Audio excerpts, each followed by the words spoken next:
I think the thing that's been the most discouraging to me through this, and you touched on this a little bit earlier, Joe, is just we're the weird ones right now.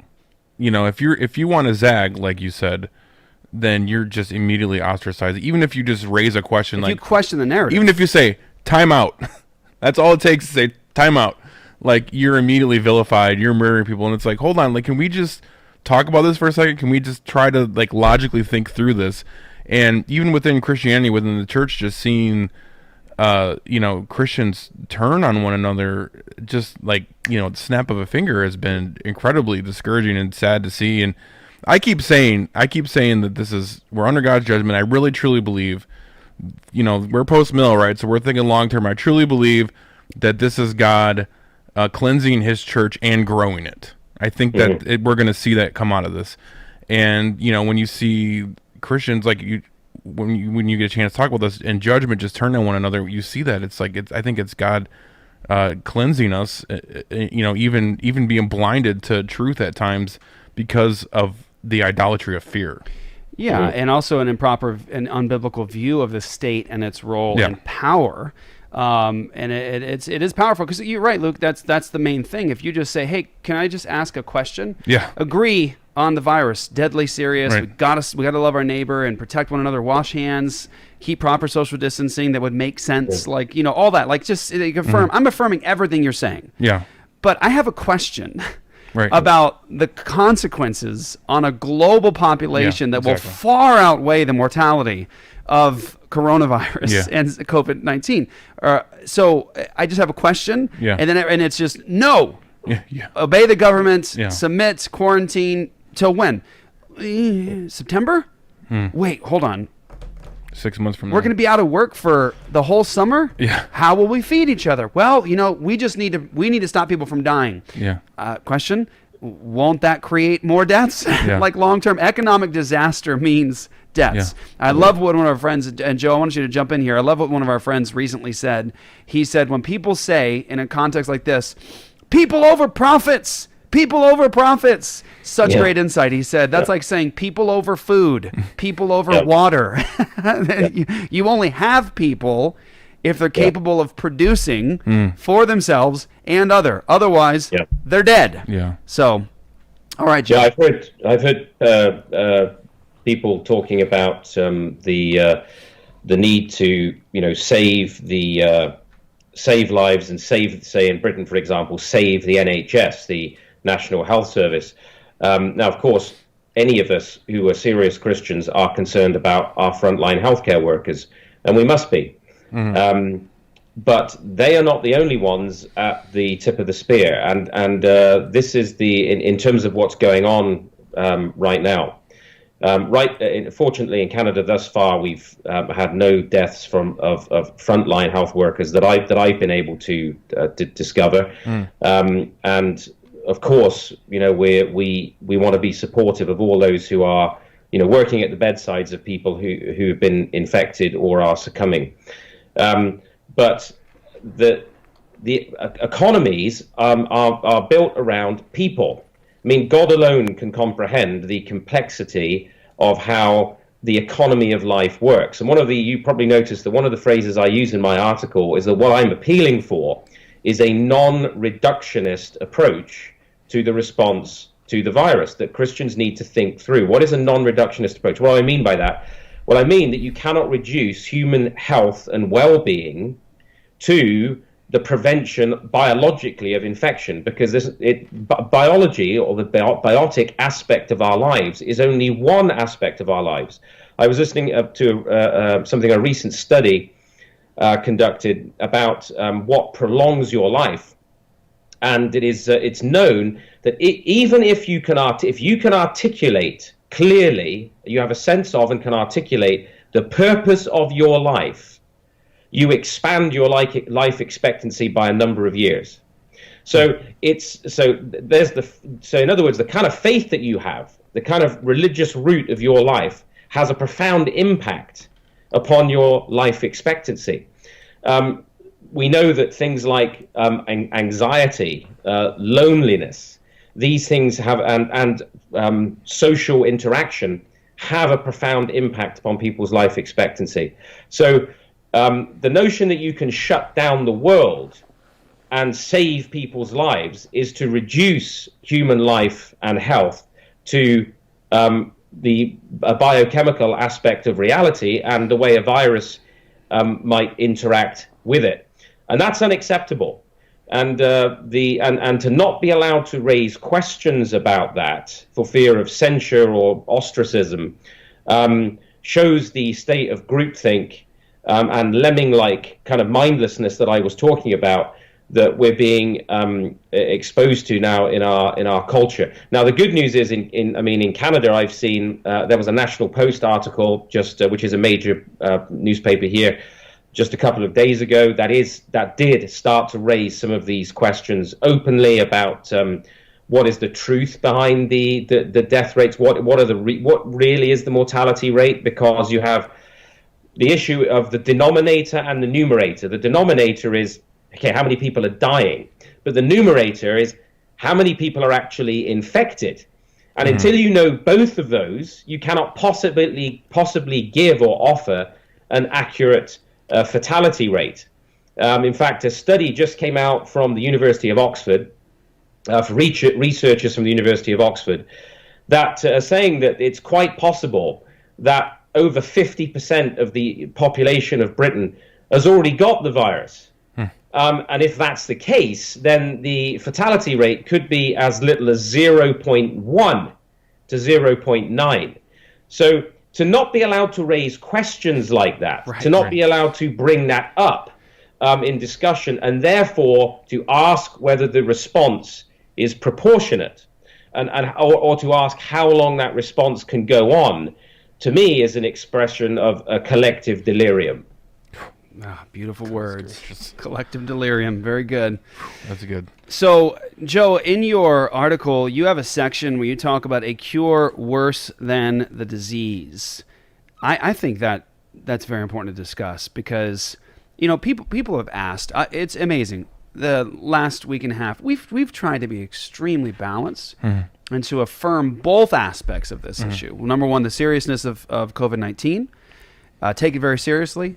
Make sure you're taking appropriate steps. Right. Obey the governing authorities where they're using wisdom, and you're saying that's righteous, and that is loving my neighbor. I'm going to do all those things, right? So do those things, right? So that all makes sense to us.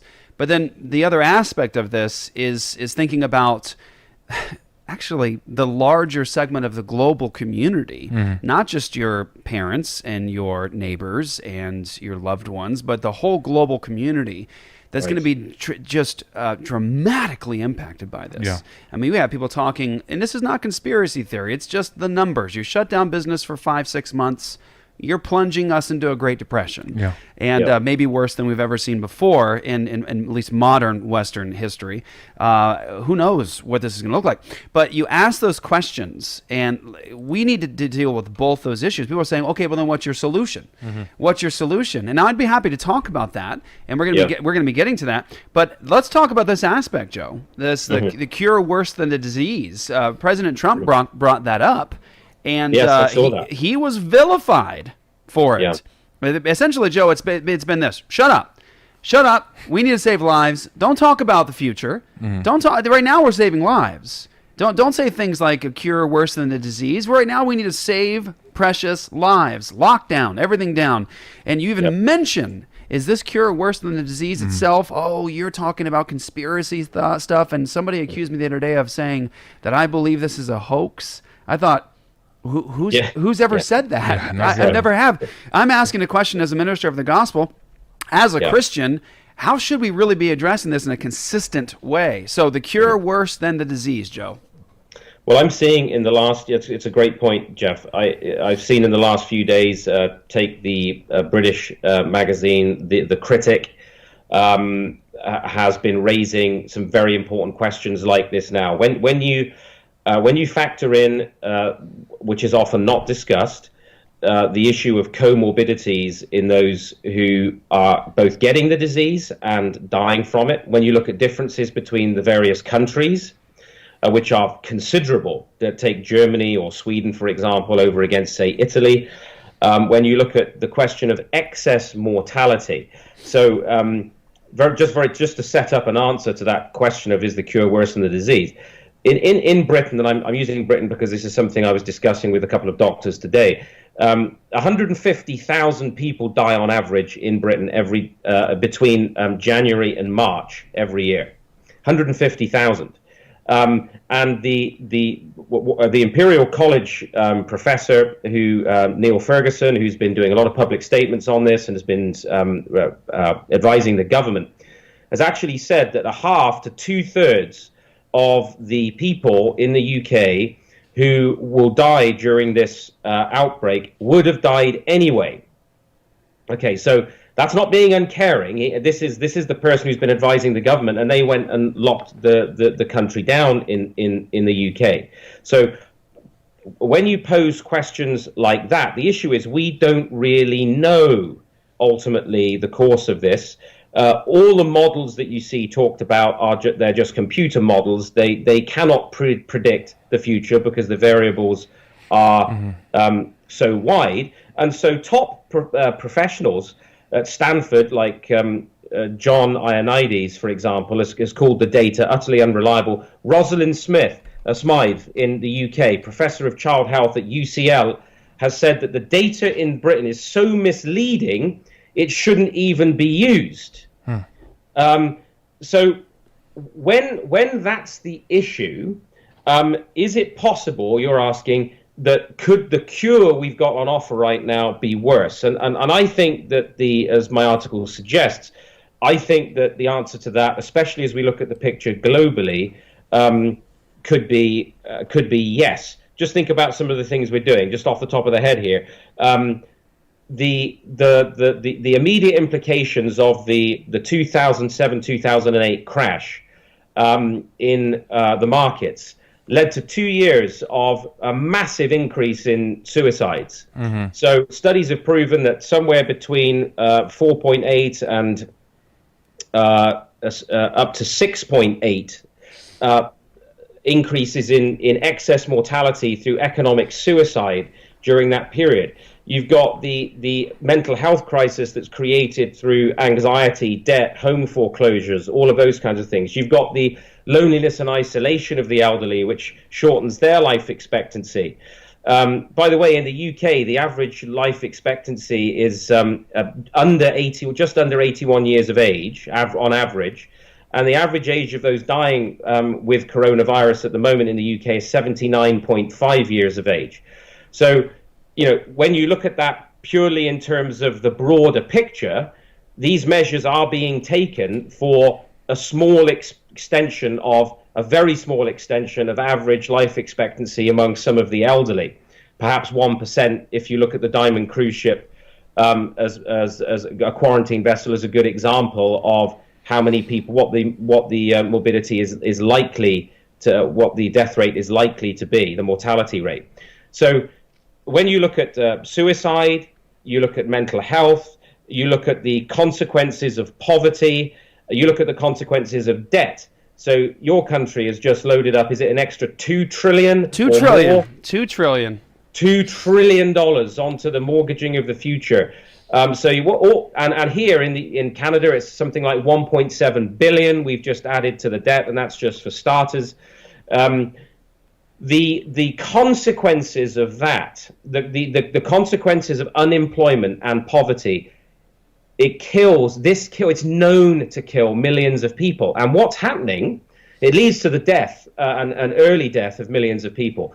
And what's happening in parts of Africa right now and Asia, the developing world, some of the Asian countries which are actually handling this better are not moving in this direction. But some of the developing world countries, take India, for example, are copying the West and imposing these lockdown measures. And you've got the migration of hundreds of thousands of people going on, walking hundreds of miles because they've been thrown out of their towns. Out of the city, back to their villages. Out of their cities. Wow. Yeah. You've got people... my parents had phone calls even today from people in Pakistan where they were missionaries for 17 years saying that they simply do not know what's going to happen. They're saying they're done for. People have got no food. That people in these countries live day to day to go to the bazaar with their small amount of money that they have to buy food. They're shutting everything down. So you're looking at starvation. You've got people being beaten, trying to get to a health facility with the police enforcing curfews in these places. So the global suffering that's unleashed when we don't take the broader picture into account with these mass lockdowns and basically the destruction of the world economy, and possibly, as you said, moving into some kind of depression. If some of these things aren't lifted soon, I actually believe that the devastation will far outweigh possibly the 1%, and I think that's high based on what I'm hearing from doctors and the data that I'm reading. A 1% of the population, largely from the elderly and those with underlying serious health conditions, to sacrifice the young, their education, their future, on this, and the health outcomes, the well-being outcomes for people around the world. I put it this strongly, Jeff. I have a moral problem with it. Yep. I have a moral objection to it. That has been, and it's amazing. This is the first time you and I, Dr. Boot, have spoken in a little while, and that's precisely the point that I've been making. But you just care about money. Well, it's interesting because the same principle, I think, applies. What's being wielded as a sword, Dr. Boot, and I'm sure you've seen this, is people say love for neighbor. God commands us to love our neighbor. You're not loving your neighbor. When you question this, when you oppose this in any way, complete lockdown, destruction of the global economy, you're not loving your neighbor. And I stop and I say, did you just hear what you said? Yeah. Isn't it contained in everything you're saying? It's okay to shut down businesses, the global economy, plunge people into poverty because I love my neighbor. And so people say, no. It's the absolute opposite. To raise the questions is to love your neighbor, and to bring this discussion, I think, to the front of the queue right now is the essence of what it means to love your neighbor, especially in the midst of what I would call cynical and nefarious moves on the part of totalitarians and Marxists to advance their agenda under the cover of this crisis. And that's a serious issue in the courts. It's a serious issue in parliaments and senates around the Western world. And what needs to be understood, Dr. Britt, when you say that, this is not tinfoil hat conspiracy theorist stuff. This is not what it is. If you have read Marx, if you know about the Marxist worldview, if you've listened to these people, if you've read their books, you've read their articles, if you listen to how they respond to these sorts of things, that's part and parcel to their worldview. There are moments like this that are seen as the catalyst to get to that new amazing world that they're looking for. I mean, you even got the governor of California just saying openly, we see this as a tremendous opportunity for a new progressive society, an opportunity now to reshape how we do business and how we have government and all the rest. Listen, this isn't conspiracy.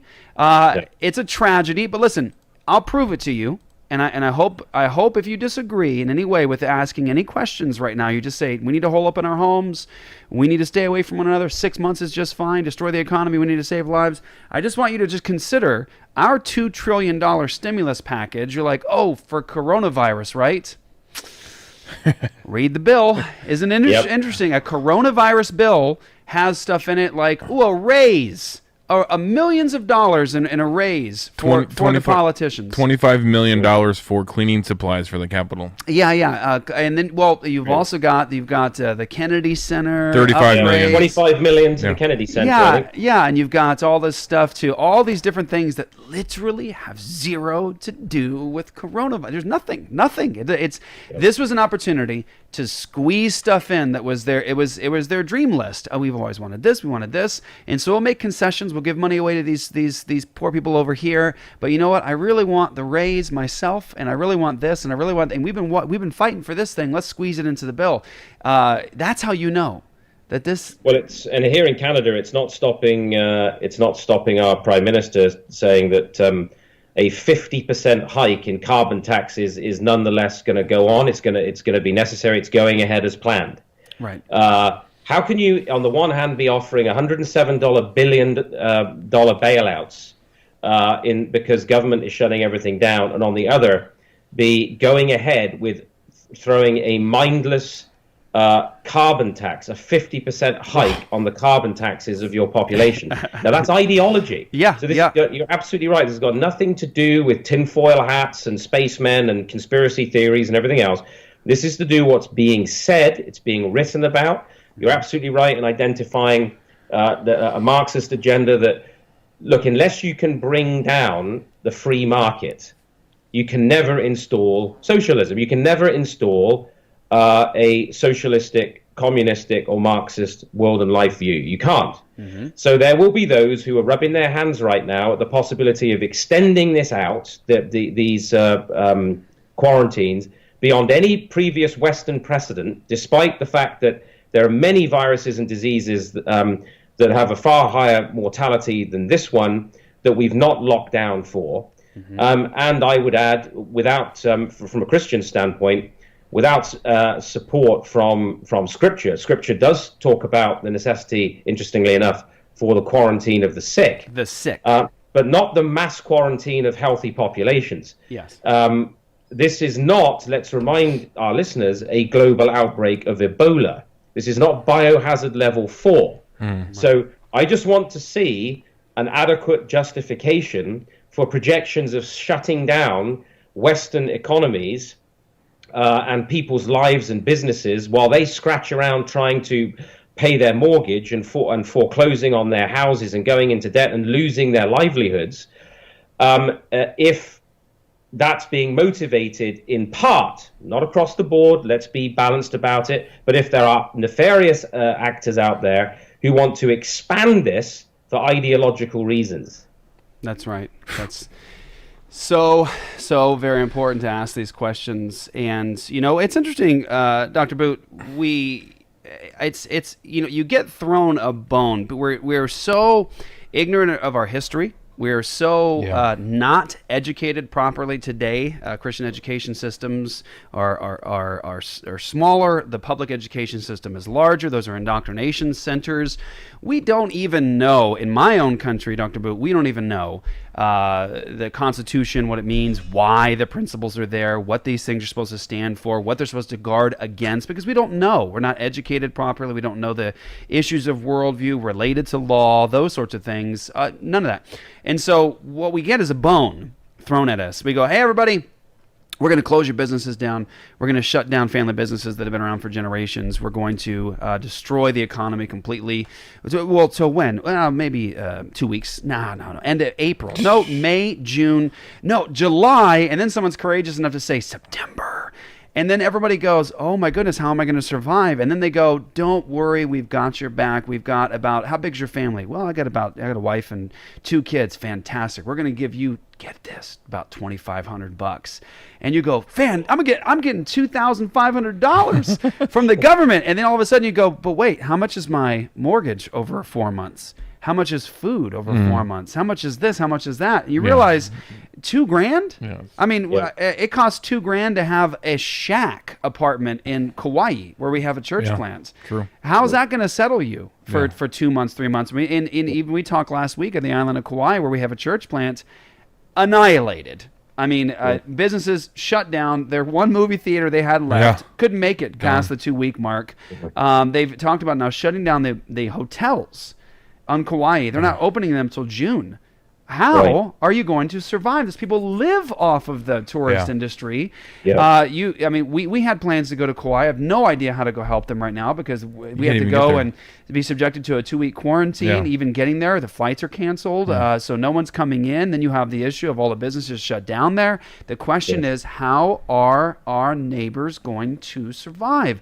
And again, this is maybe for some of us right now, when we're thinking like you're going, in theory, this could get bad, I just want to point you to the fact that just in my own experience today, 2 miles right by my house, 2 miles of cars coming to get food from the Salvation Army. It was incredible to witness. And then you've got the fact that we're pastors. We're already dealing with the fallout of people who are going to have to be taken care of financially. Well, when you think about it, the part of the issue, and it's certainly going to be a big part of the issue here, I think one major bank in Canada, just one major bank, has been getting 80,000 calls a day to get mortgage holidays. Like for people saying, I can't pay my mortgage. I need months off of paying my mortgage. And of course, the interest isn't going anywhere. They're still going to have to pay that back. You've got people who are so leveraged financially. Everything's on the never never. The cars are on the never never. The house is on the never never. The sofa's on credit. The stove's on credit. Everything's on credit because we've got a debt-driven culture, and money's been cheapened, and of course that's that's why interest rates have been so low.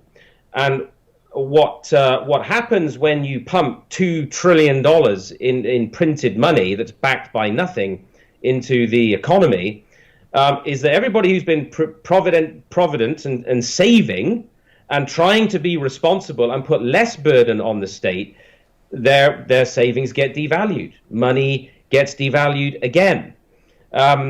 So it's why would we not? I mean, think about this, and I do respect the way the US has been approaching this with trying to do mass testing, but in Canada we've done very, very little testing at all. Why would we not take a fraction of that $107 billion government bailout and actually get some test kits and start testing, or build some temporary hospitals, or invest in the ventilators, or do something a little bit more creative that engages the private sector more, because all the doctors know, the specialists know, that the best way, the very best way, is testing and then quarantining the sick. It's containment. It's not this mass quarantining of entire populations. Now, some will say, well, Europe was behind the 8 ball, America was behind the 8 ball, and this is all we could do. Well, I think the jury's out on that. I think the jury is very much out on that. But we could take a fraction of that government bailout, which, don't forget, people don't realize, the government doesn't have some massive pot of money somewhere as though they're just throwing out candy, floss, and sweets to everybody during a crisis. That's your money. Yes, and That's your kids' your money. And your grandkids' money. From the future, Yes. being paid forward, as it were, and indebting the next generation and our grandchildren. And what people don't think through is that represents increasingly a shift in the balance of power and of influence globally from the West to the East. That's right. And this matters as well. So it's so important that people, as you say, don't just think, oh, look, I've got a check to tide me over from the government.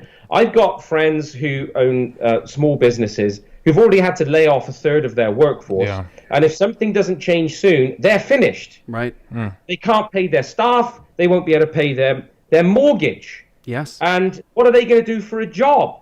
Because everybody's shut down. How's the state then going? The state then is going to have to say, well, the state's going to step in and save you with more welfare. More and more welfare. I've tried to tell people, look, you love your National Health Service in Britain, or you love your socialized medicine in Canada, and I'm a Canadian citizen and I'm a British citizen.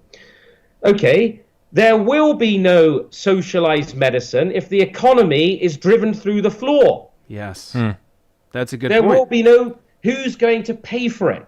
Yeah. So trying to help people understand the way human society works, the way economies work, that the complexity, only, as I said before, only God has a grasp on the complexity of human culture and how it operates. And there's a reason that the Western free markets have flourished the way they have for generations because of the influence of Christianity. Yes. And when you remove that, and when you start to destroy that, we have not yet fully comprehended the consequences. And as I say, the unemployment, the poverty, the life expectancy, and the deaths that will ensue if this thing is prolonged will be, I'm sure, catastrophic. And so I think we have to go back to Scripture and say, well, what does the Bible actually say about disease? What does it really say about quarantine? And how can we be an influence in this regard, in this situation? Well, that's the thing, Dr. Booth, that is really, it needs to be examined by all of us. And that is that the Bible, God gave his law in the context of human civilization and societies, and in the context of disease. And so when we have the law of God, the word of God given to us, we have not just some ancient record of some Stone Age kind of people, but we have people who were living in a society, flourishing. There was an economy, there was business, there was trade, those sorts of things. And guess what? There were things like leprosy. And leprosy is a term used actually to describe, I think, a multitude of different communicable diseases there. But you have the issue of leprosy, communicable diseases, and what you don't see God doing in the context of a fallen world and an economy is saying quarantine the entire population. The idea is you quarantine the sick from the healthy, and God doesn't say annihilate families, property, savings, and everything else because of this case over here. Now, of course, governments have the duty to wield the sword of justice, to punish evildoers. They're supposed to be God's servant and to protect the righteous. But I like what our friend Toby said the other day. Yes, they have a right to protect the righteous and to protect and save life. But at a certain point, it is appropriate for us to look at the government and say, and now you've gone too far, and now you've lost your mind. Because when you say, I'm protecting human life, we go, hey, I love that idea. Love your neighbor, right? So what are you planning on doing with that? Well, what do you guys say about a global crash of the economy and 6 months quarantine? You guys like that idea? That's how we'll protect society. At a certain point, Christians need to raise their hands and say, no, love of neighbor demands that I care about the sick and the ones that you're going to make destitute. I care about both. I care about both. And what we're saying is that you can't say one-sided, sick, sick, sick, sick, sick, love them, and excuse the terminology here, but this is how it comes across, to hell with everybody else, and to hell with the future, and to hell with our grandchildren. That's not loving to neighbor. And so that brings me to this, Dr. Boots. People ask the question, fine, I got it, guys. You guys are making sense. You have to show a commitment to biblical principles. You got to use wisdom, and you got to love both groups: the potentially sick, and then also everybody else, everybody else, literally everybody else, and our grandchildren, and all the rest. So, what would be wise and biblical steps in a context that we're in today with COVID-19, coronavirus? Because we're saying you can't shut down the society for this period of time and plunge us into a global poverty. So people say, okay, then, well, what's your idea? So, I got some ideas myself in terms of like these are principled, solid, workable, consistent things. But what would you say, Dr. Boot? Well, first, I think you've hit the nail on the head with respect to the responsibility of government. Their concern is with public justice and with the harmonizing of public interest. And that's a key. That word there, harmonizing of public legal interests. That's what the state is there to do. Civil government is there to, and of course, the state is a municipality or a territory. And within a given territory, the government in that territory has the responsibility to harmonize a public legal interest. And the risk right now is that we're losing sight of the harmony. We're losing sight of what it means to harmonize public legal interest. A lot of what's happening, Jeff, is being driven by, especially in, I would say, European and here in Canada, those countries which has very strong socialized medicine. Is the big concern is the overwhelming of the healthcare systems, and the concern that there won't be enough materials, there won't be enough doctors and nurses there to cope with if we don't flatten the curve. I'm sure you've heard that language. Right. If we don't flatten the curve, there won't be currently enough. And of course, we can appreciate that argument that just like in a very bad, it's happened in Italy before, in Spain, when they've had very bad influenza seasons. I mean, when you have a bad influenza, in Canada, this flu season, we've had 42,000 people infected, and usually between 500 and 1,500 people die during that flu season.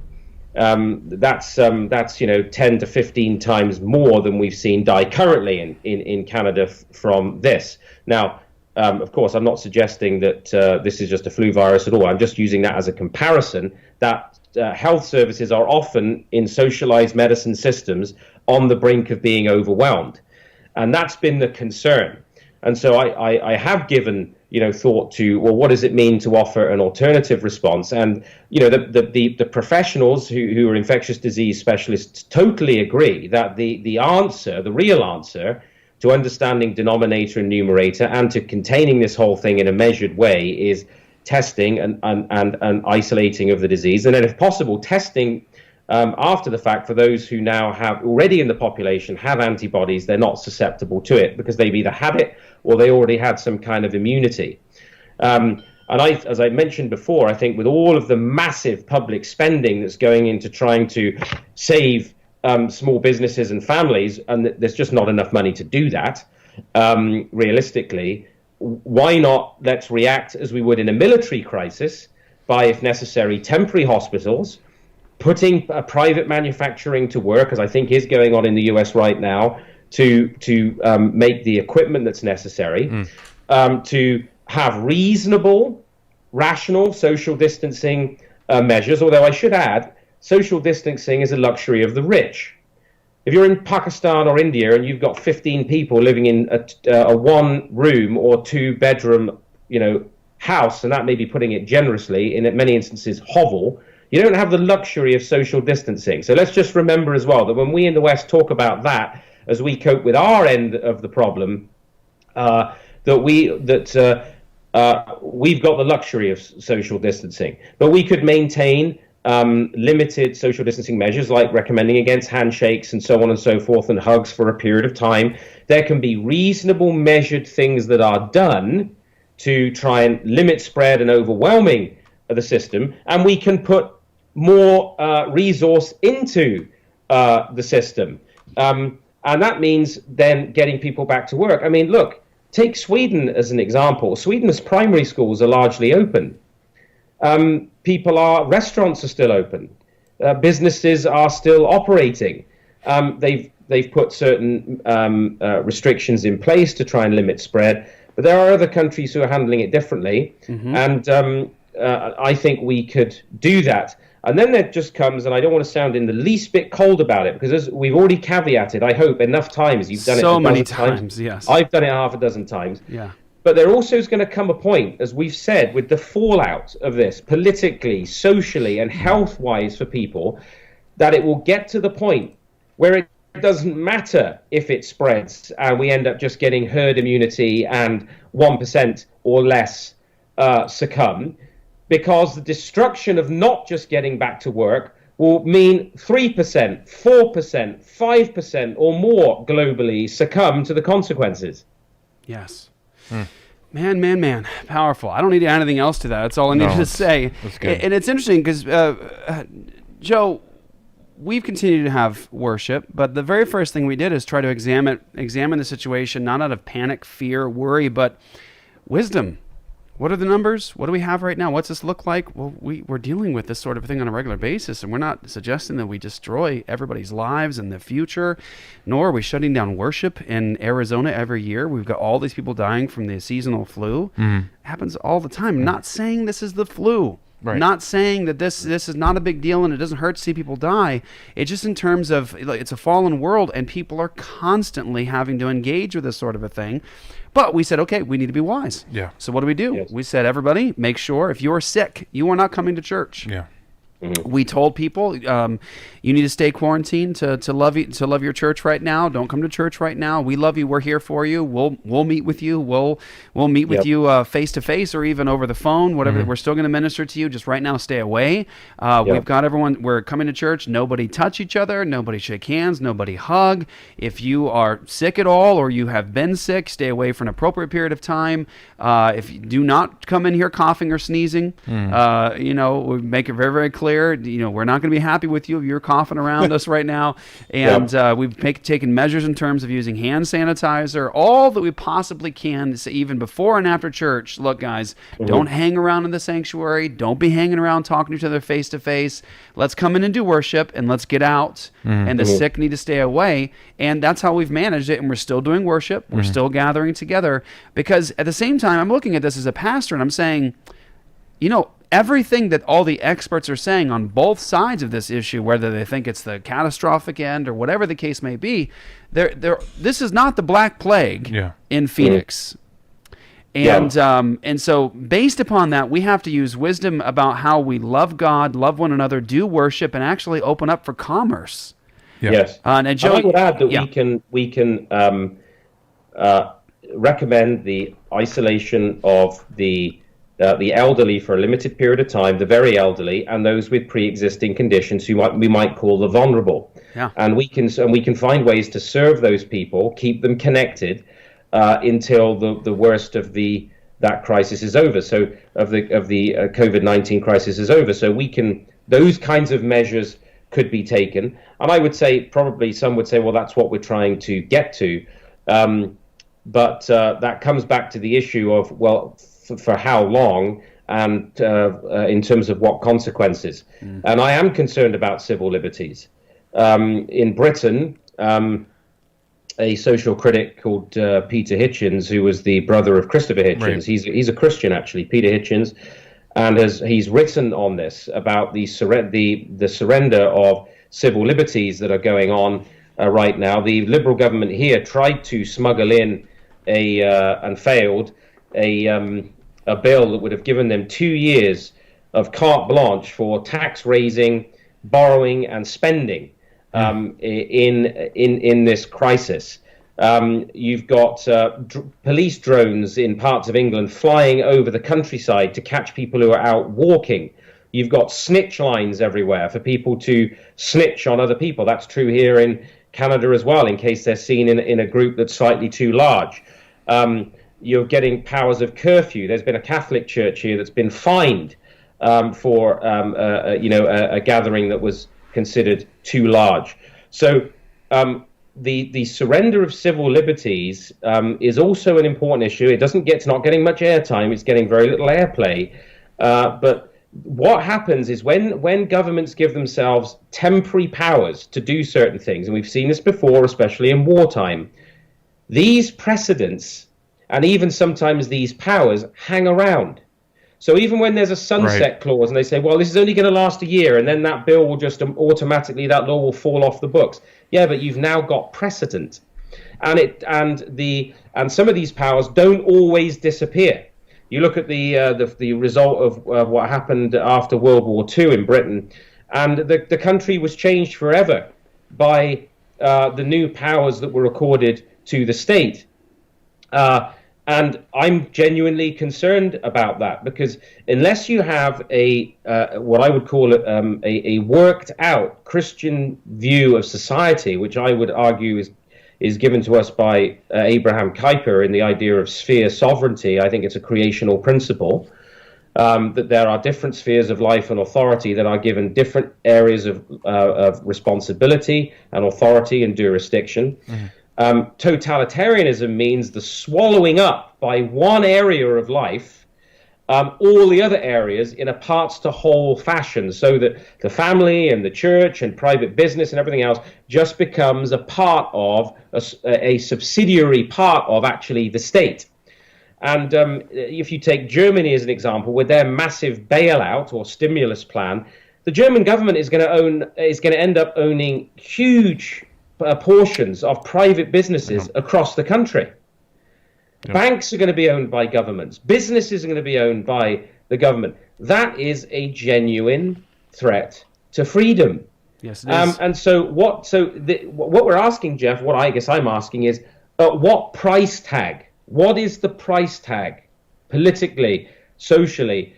And I think there probably will come a point when communities and nations will have to ask, okay, has the civil government now gone too far? Mm-hmm. And there may come a point when people have to draw a line in the sand and say, well, actually, we're not doing this anymore. We've got people here. I was speaking to a lady today in our community who said that she has a grandmother isolated with Alzheimer's, and her husband, that is her grandfather, is not even allowed to visit anymore. Wow. And they're having to phone her in the home to tell her, have you gone to the dining room for breakfast? Have you changed your clothes today? Because these things can get pushed to such a degree eventually that families will be denied access to one another's deathbed. Now, is there a violation there of the jurisdiction of the state? Possibly. I'm raising it as a question. That you may need temporary quarantine. Yes, we may need social distancing measures. Yes, some of those measures initially, briefly, might seem to need to be drastic. But is there a line? And I think more and more critics, more and more people will start to ask that question if this thing is extended in an open-ended way. At what point do we say the state is now no longer balancing a harmony of legal interests for people? At what point are they infringing on the right of people to gather for worship, or the right of a family to get together with their own parents? And that's an important question to ask. I'm raising it as a question. Yeah, and all of them are related to loving neighbor, right? Loving God, loving neighbor, and not just thinking with a one-track mind that just goes one direction. That's right. This is back to the word reductionism that I was talking about. We need a non-reductionist approach to the crisis, which doesn't just look at human life and well-being in terms of biology. We're not just biochemical machines. That's right. That's exactly Amen, right. brother. And, and as people talk about only essential services, only essential, in reality, we have to be honest and have integrity to just raise our hand for a second and say, well, everybody's business is essential to them. Yeah. Everybody's business is essential to feeding their kids and paying their bills. Everybody's business is essential ultimately to a flourishing, thriving economy where we can have good medical hospitals and we can have technologies growing. You understand, government didn't build that. Yeah. That's right. Private and industry. Economy is not just money. So that's where people make the mistake. They think, it's just about money. No, economy is life. Yeah. Right? Economy is an integral part of everybody's life. It involves everybody in their vocation, in their work, in their activity, in their productivity, not just their income. And so everybody is affected because the economic aspect of life is integrated with all of the others. It can't just be separated out and say, well, we can put an entire aspect of life on hold as though you can abstract it, pull it out of the rest of life. You can't do that. Yeah. It's impossible to do that. So that's why looking at all of the consequences and then asking questions and posing them and promoting public discussion about them should not be seen as the new sin that Christians are condemned for in a secular world. Yeah, and a critical aspect of this, too, is how people view government and all this. They're like, well, this is really bad. Don't worry, the government's going to save us. The government's going to handle this. The government, and you have to say, can you just take a breath for a second and realize that all the hospitals that are caring for people now, all the doctors and all those things, that was created by private industry and individuals, and all the technology is that the government isn't doing that. And also, when you talk about the food and supply lines and chains and trucks, so you understand the government didn't do that. That's private industry. That's private business owners, large corporations. And so people are like, don't worry, just give it all to the government. Understand something. The government doesn't own any of this, didn't produce any of this. They're supposed to basically wield the sword of justice, protect the righteous, but it's the people that produce what actually gives money into the hands of government, whether they're going to be faithful with it or not. And so we have to understand is that, government isn't God. It's not your Messiah. It is a very bad God, and the government will produce ultimately nothing when it comes to all this. And so they're a very bad savior in this situation. So the question has to be asked, how do we get going the very thing that's going to actually pull people out of this crisis? Because it isn't government, giving them more power and more position and more time. It's to say, look, this whole segment over here of the private sector and individuals and all these private businesses, they're the ones that actually will get the actual economy going and healthy and the world healthy again. So you need them to keep moving. And so whatever you decide to do, it needs to be not reductionistic. It needs to actually take in all of this into account. And it was interesting here. It's just how people just can't hear you. They can't hear you. Yeah. I even saw in the thread back here, someone said, and I love them and respect them, but they said, I don't agree with Jeff still having services and, quote, ignoring all of this. Ignoring. I wonder how many times, we say, how many times do you need to say it Almost people go, come on, you're being excessive. You said it 3 Yeah. times in a row, because it doesn't matter how many times you say it. Yeah. They're still going to say, if you don't see what the one track they are, Right, you're ignoring they're still going to say, you're ignoring it. You're ignoring it. What's been said about how we're doing worship and how Yeah. we're handling this, that's ignoring. No, we're taking it all into account, but we're saying this: consistency matters, because I can actually turn around and accurately say, well, based upon your presuppositions and how you're handling this, you're ignoring the seasonal flu. Why aren't you talking about that every year? And why aren't you talking about this disease and that disease and everything else? All year long, these things are impacting and killing way more people, and you're really ignoring those. So I think it's an important area of inconsistency that needs to be addressed. Yeah, it's important to. It's basically saying, in part, the state is not society. You cannot reduce society, human society, to the state. That's So right. this any notion that the medical profession is going to save us and be our messiah, or that the government is going to save us. Well, if you look at that historically, that's a very poor bet. Neither governments nor actually doctors, whether they're paid privately or by the government, is going to save us.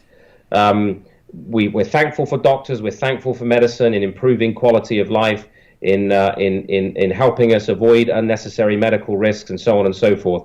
But part of all of this, Jeff, I think, is driven by the grip of the fear of death that is over a culture that increasingly lives in unbelief as well. And I have the privilege of working with doctors, the Christian Medical and Dental Association, both here in Canada and elsewhere, and they've got some wonderful people doing fabulous work. And I've written extensively on doctors as having a priestly function in the social order, in a different way to the pastor. They're ministering to the health of the body, and that's important. But neither the government per se, i.e. the civil government, nor medical professionals can save us. In the end, society and life is in the hands of God, and culture and life are not run by governments. People make up society and culture, and the government is only a differentiated public anyway. They're just ordinary people trying to do their best with the information to hand.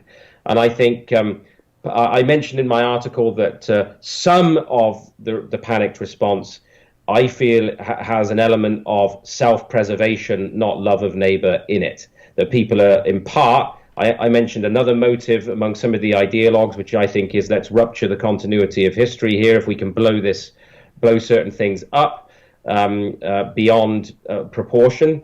But another element, I think, is that a de-Christianizing culture is gripped by the fear of death, and they don't want it to come anywhere near their doorstep. Exactly right. And we have a sense that we're owed 90 perfectly healthy years. Well, where do you see that in the Bible? Where is it in Scripture that God owes me 90 years of perfect health or 85 years of perfect health? And if I'm not going to get it, we have to shut the world down. That's right. So I can be given the best chance of getting that. I think I have a moral problem with that too.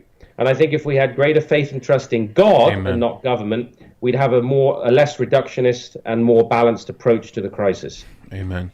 We're getting ready. I'll say this quickly. I know we're getting late here. We're actually getting ready to start going through Gary DeMar's God and Government next week. And so I'm teaching first, and so the first chapter is on the different spheres of government, right? And so our good friend Toby Sumter, he said once, if God's not your father, then the state's going to be your mother. And my point is that this has to start with self-government, right? I know Joe, you've been touching on this. Like, there are different spheres of government. Government is not just one sphere, the civil government. That's one jurisdiction. But this has to start with self-government, and it has. Gary made a point that if society does not have good self-government within the people, then they're going to need a nanny states if you will, to govern them.